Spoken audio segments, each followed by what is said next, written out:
Exodus chapter 17, verse 1. And all the congregation of the children of Israel journeyed from the wilderness of Sin after their journeys, according to the commandment of the Lord, and pitched in Rephidim, and there was no water for the people to drink. So the children of Israel had very little water to drink. The water at Merah was bitter and not drinkable at all, and the waters at Elim was very scarce.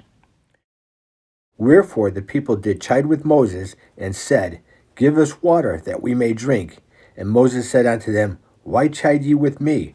Wherefore do you tempt the Lord? And the people thirsted there for water, and the people murmured against Moses, and said, Wherefore is this that thou hast brought us up out of Egypt, to kill us and our children and our cattle with thirst? Now this is the third time of 7 that the people would murmur against God. And Moses cried unto the Lord, saying, What shall I do unto this people? They be almost ready to stone me. And the Lord said unto Moses, Go on before the people, and take with thee of the elders of Israel, and thy rod wherewith thou smotest the river, take in thy hand, and go. So the Lord is telling Moses to take some of the leaders of the 12 tribes and go ahead of the people unto an area near Mount Sinai. Behold, I will stand before thee upon the rock in Horeb. Now that's near Mount Sinai. And thou shalt smite the rock, and there shall come water out of it, that the people may drink. And Moses did so in the sight of the elders of Israel. Let's turn real quick to the book of the Psalms, chapter 78, pick it up at verse 14. In the daytime also he led them with a cloud, and all the night with the light of fire. He clave the rocks in the wilderness, and gave them drink as out of the great depths. He brought streams out of the rock, and caused the waters to run down like rivers. Back to Exodus. And he called the name of the place Massah, which means temptation, and Meribah, which means strife, because of the chiding of the children of Israel, and because they tempted the Lord, saying, Is the Lord among us or not? Then came Amalek. Now this means the descendants of Amalek, the Amalekites, and fought with Israel in Rephidim, because they wanted to water. So Amalek was the grandson of Esau. Let's go to Genesis chapter 36, pick it up at verse 9. And these are the generations of Esau, the father of the Edomites, in Mount Seir. These are the names of Esau's sons. Eliphaz, now he was the firstborn, the son of Adah, the first wife of Esau, and Ruel, he was the younger son, the son of Bashemoth, the second wife of Esau. And the sons of Eliphaz were Teman, Omar, Zepho, Gadam, and Kenaz. And Timnah was a concubine to Eliphaz, Esau's son, and she bare to Eliphaz Amalek. These were the sons of Adah, Esau's wife. Now, according to the Jewish historian Josephus, the Amalekites were made up of the inhabitants of the surrounding countries. These warlike nations counseled with one another to join forces against the Hebrews. Now, the Amalekites were a warlike people who would wait until the main body of the people of Israel passed through and attack the weakest of them who fell behind. Let's go to Deuteronomy chapter 25, verse 17.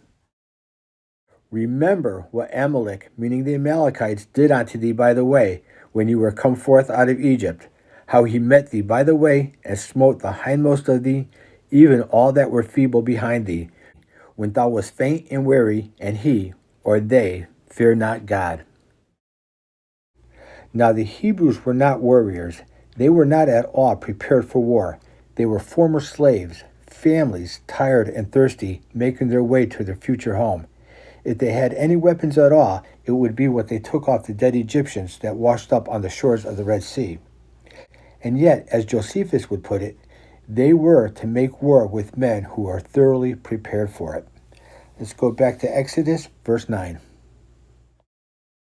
And Moses said unto Joshua, Choose us out men, and go out, fight with Amalek. Tomorrow I will stand on the top of the hill with the rod of God in mine hand.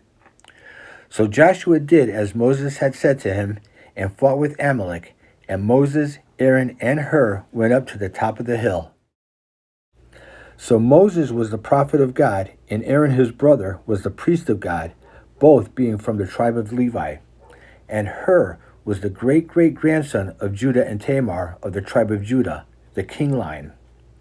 So in these three, Moses, Aaron, and Hur, you have the law, the priests, and the king. Let's turn to 1 Chronicles chapter 2, start with verse 3. The sons of Judah, and Onan, and Shelah, which these three were born unto him of the daughters of Shua the Canaanitess. And the firstborn of Judah, was evil in the sight of the Lord, and he, that's the Lord, slew him. And Tamar, his daughter-in-law, bare him Pharez and Zerah. So all the sons of Judah were 5. And the sons of Pharez were Hezron and Hamul. Let's skip to verse 18. And Caleb, the son of Hezron, begot children of Azubah his wife, and of Jerioth. Her sons are these, Jeshur, and Shobah, and Arden.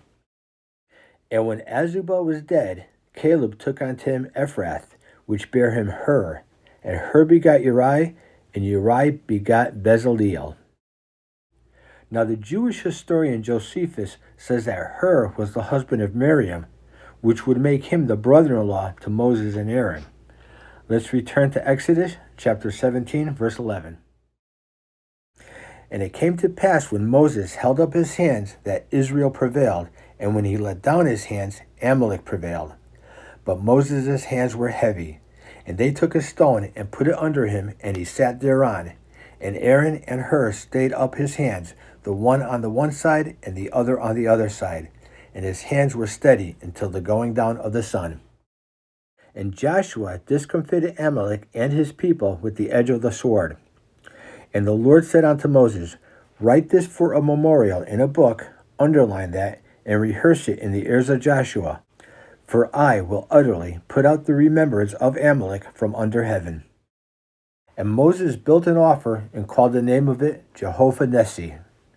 Jehovah Nissi means Jehovah is my banner. So like the armies of the world that fight under the banner or under the flag of the country that they love, the country that bore and blessed them, the Israelites were fighting under the banner of the Lord. For he said, because the Lord, this is Yah, God's sacred name, the Strong's Word H3050, has sworn that the Lord will have war with Amalek from generation to generation. And we see this conflict with the Amalekites throughout the Bible. We see it in the book of Judges, in the books of 1st and 2nd Samuel, and even in the Chronicles, when King David defeats all his enemies and took the spoils and dedicated them to the Lord.